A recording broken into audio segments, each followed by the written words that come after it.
This is Chicken Philosophy, Meccan Revelations, Part 31, in which I will continue reading the Meccan Revelations, picking up right where Gwydion left off in Part 30.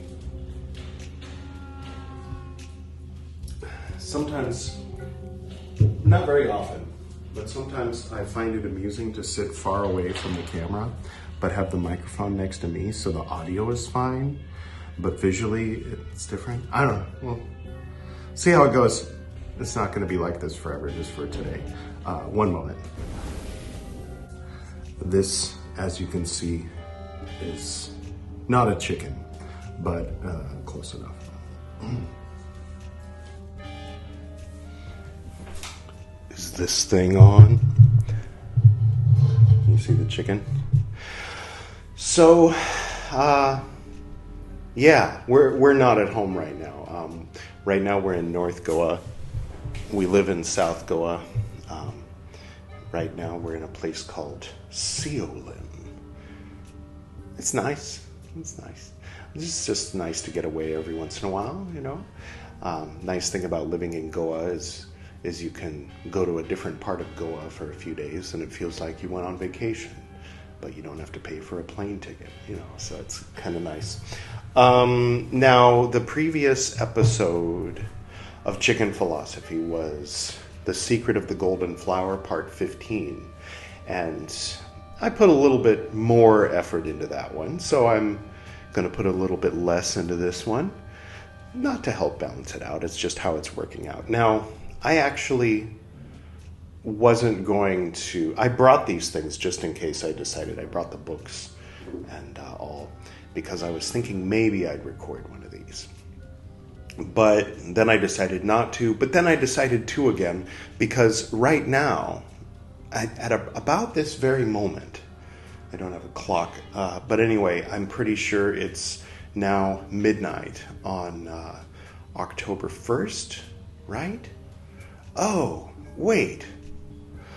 I think that it's still, okay. So the what am I muttering about now that most everyone has clicked away? Let me just say first at the top, and then I'll get back to that thought, that if you want to start at the beginning of the Meccan Revelation playlist, you can click way up there. There's a link. Anyway, so in Secret of the Golden Flower, Part 15, in the beginning of the episode, I introduced the idea of the DNA alphabet. In other words, the book I wrote called The DNA Alphabet. And I mentioned that it is free starting the moment that video went live, which was true. Free on Kindle, free download. And then it's free until October 1st. So I was thinking, well, now that it's officially October 1st, it's 12:30 in the afternoon here in India, which means it's midnight in California, which means I was thinking the promotion is over. But it's not. It actually goes for another 24 hours. It's the night of October 1st at midnight. So in other words, October 2nd morning at midnight. So if you would like a free copy, you can still get it for one more day as you're seeing this. If you are seeing this within the first 16 hours or whatever of when it goes live, then you can click Secret of the Golden Flower Part 15, and then you don't have to watch it. You can just go into the description and click get my copy of the DNA alphabet. Okay, enough about that. Let's get to the Sufism. I thought it might be fun, just to be different, to start with a poem by Hafiz. Hafiz was a Sufi poet in what we now call Iran.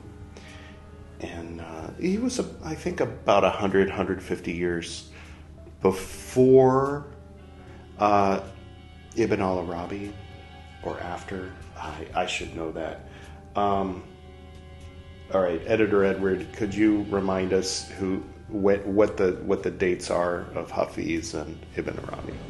The poet Hafiz was born in 1325, passed away in 1390 in what we now call Iran, Persia, basically. And Ibn Arabi was born in what we now call Spain in 1165, and he passed away in Damascus, where he settled and wrote the Futuhat in 1240. Thank you. I'll try not to do that too much since he's editing here too, and I was going to make this a lazy one. All right, so this is a poem called "The Mule Got Drunk and Lost in Heaven." The mind is ever a tourist, wanting to touch and buy new things, then toss them into an already filled closet. So I craft my words into those guides that will offer you something fresh from the hidden's tavern. Few things are stronger than the mind's need for diverse experience. I am glad not many men or women can remain faithful lovers to the unreal. There is a kind of adultery that God encourages. Your spirit needs to leave the bed of fear. The gross, the subtle, the mental worlds become as a worthless husband. Women need to utilize their superior intelligence about love, so that their hour's legacy can make us all stronger and more clement. Sometimes a poem happens, like this one. The mule I sit on while I recite starts off in one direction, but then gets drunk and lost in heaven. So good. I can't wait till the people right outside the door shut up. Just putting that out there. I don't know how loud they are for you. Sometimes what is loud and obnoxious and distracting for me is barely audible for you. One thing I found interesting about that poem is that in that century that Editor Edward clarified for us, that there were tourists buying souvenirs and throwing them in their closet. I think that many today assume that that is a phenomenon that has only existed, I don't know, for the past 100 or so years, 150, I don't know. I think they associate that with like British colonialism or something, but yeah, 1,000 years ago, or however long, people were doing that. So, anyway, enough about that. There's an old Portuguese mansion here.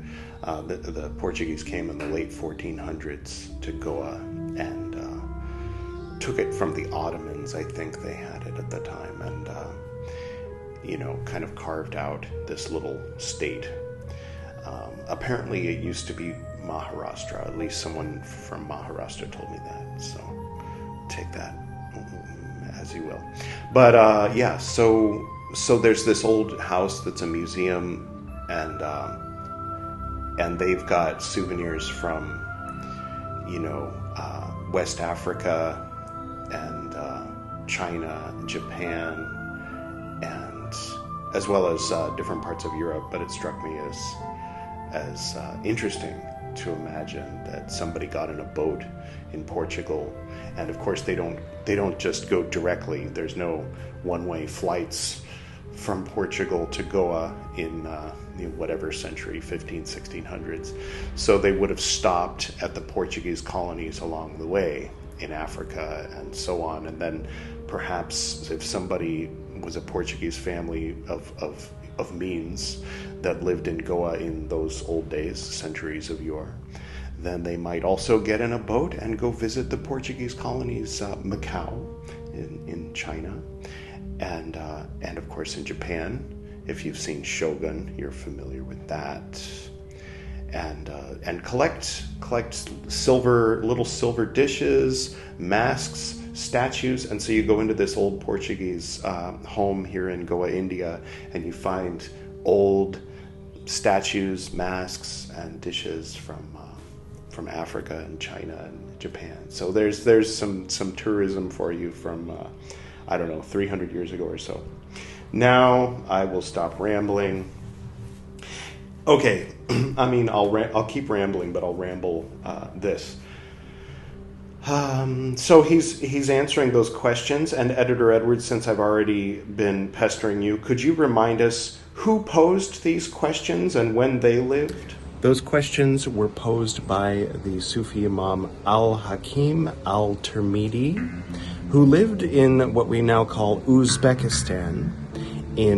He was born in 820 and passed away in 905. Thank you, Editor Edward. So that was a Sufi Imam, I assume, that had posed these questions that I think were meant to be rhetorical or unanswerable, or questions that you should ponder. And so Ibn Arabi, in his century, as part of the Futuhat, as part of the inspiration for the Futuhat, much in a similar way that I populate my chicken philosophy channel with my comments on ideas about responses to and interpretations of Meccan Revelation, or the Futuhat translated. The Futuhat itself was partially inspired by Ibn Arabi's responses and thoughts about those questions from the old days in his time. I think it was at least 200 or 300 years before him. Editor Edward will have clarified that. So here we go. Now, of course, we start with the italics, which means it's Mr. Chodkiewicz, Michel Chodkiewicz, introducing what we're about to read. Then we're going to read it. The Imaginal Vision of Ordinary People. Chapter 73, question 71. Needless to say, the spiritual example of the saints and the true, quote, friends of God, end quote, usually that means the Sufis, evoked in the preceding selection always remains a more or less distant ideal for the vast majority of men.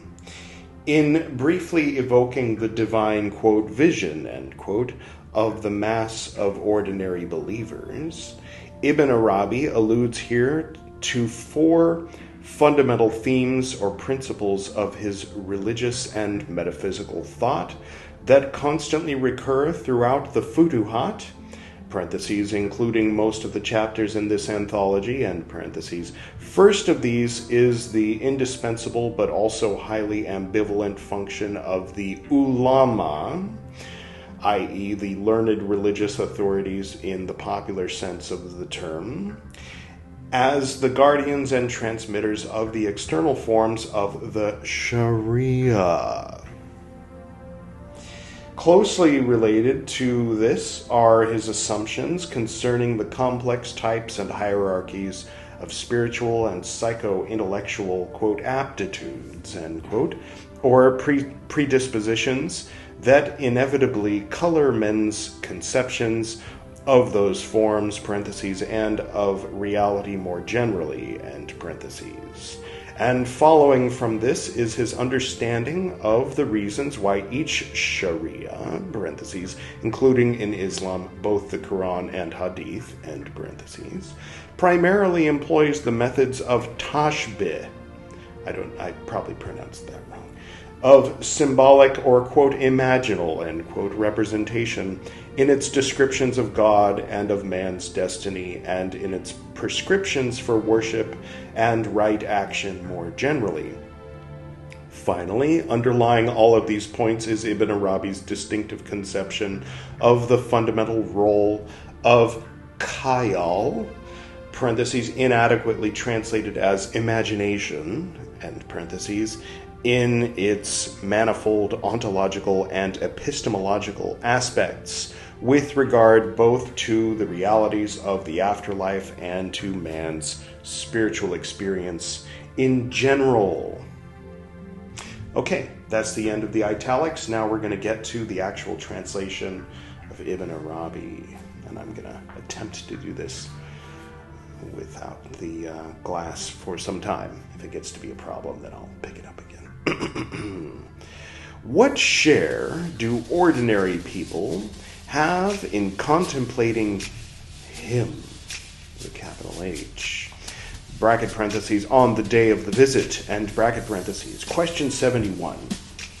The answer, bracket parentheses, is that, end bracket parentheses, the shares of ordinary people in their contemplation of him are according to the extent of what they have understood, of what they have, bracket parentheses, outwardly and formally, and bracket parentheses, taken over and imitated from the learned, according to their different ranks.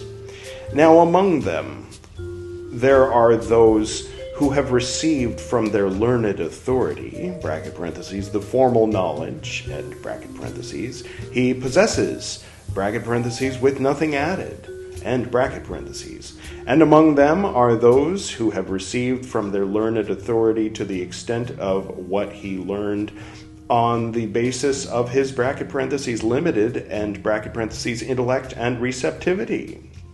For the natural dispositions are different and of various ranks, depending on what God has placed in them. They are divisions, bracket parentheses, of psychic and intellectual types, and bracket parentheses, whose source is in the constitution on which God mounted, bracket parentheses, their spirits, and bracket parentheses. That is the cause of the differences of outlook among the learned in their thoughts about intellectual matters.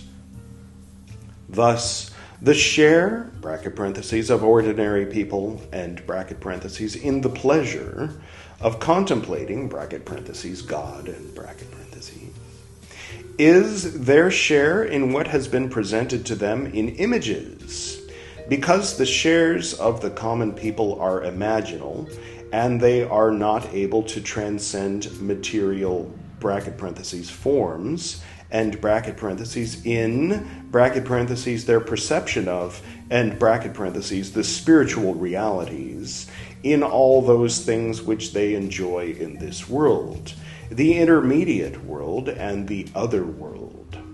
Indeed, very few of the learned can even conceive of the total transcendence of material, bracket parentheses, forms, and bracket parentheses.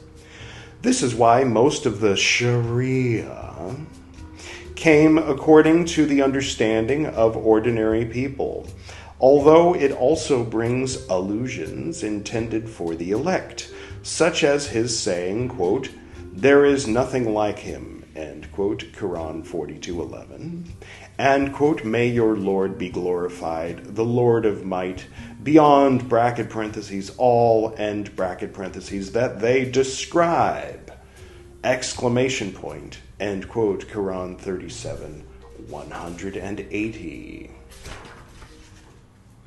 Bracket parentheses, to summarize, end bracket parentheses.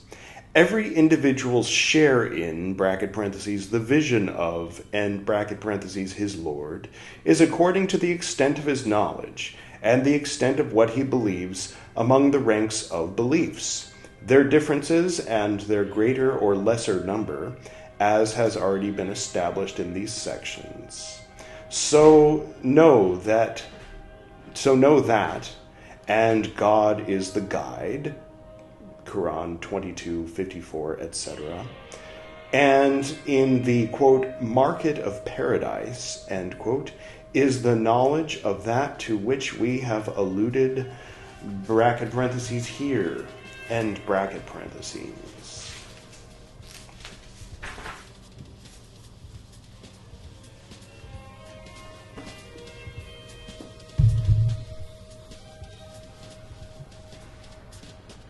All right. One thing that I will say is that this is kind of meta here because the things he's describing in the particular context can also, I think, be applied just as easily to our world today. So, to what degree can a regular Joe or Jane or some third option comment on things as they are? Well,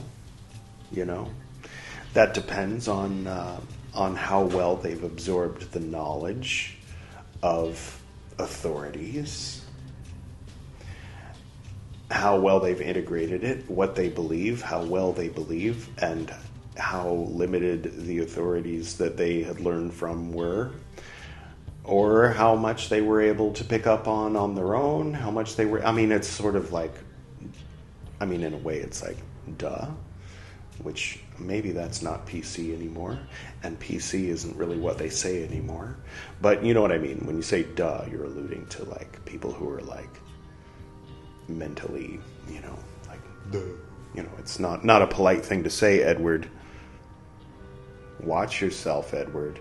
No, but I'm not intending any ill will toward anybody when I say duh. What I mean to say is it's obvious. Obviously.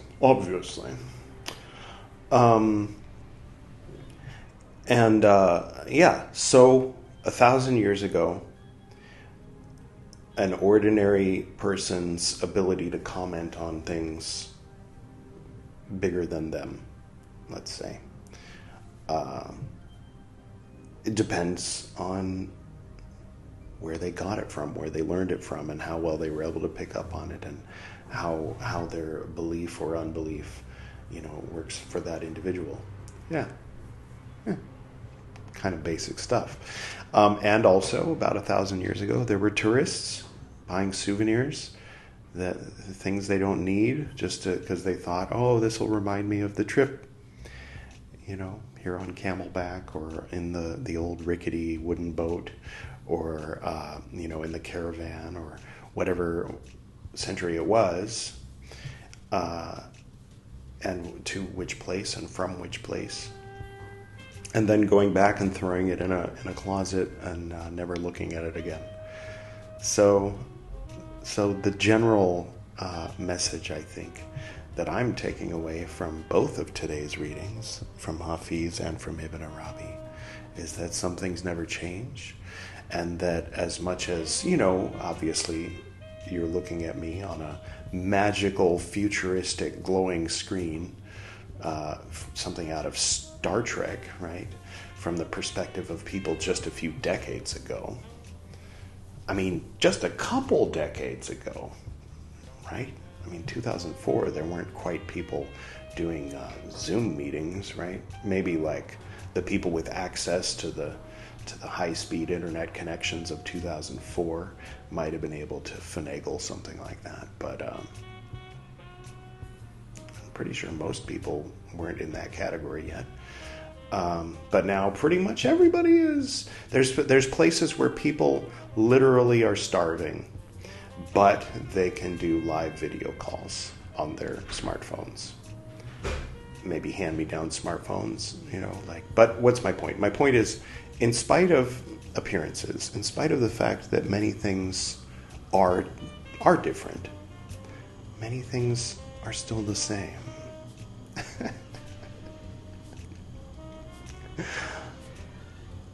I don't know. Well, I enjoyed today's reading, and if you're still here with me, please feel free to like and subscribe. And next time you see me, I will be in the more familiar location in front of that bookshelf.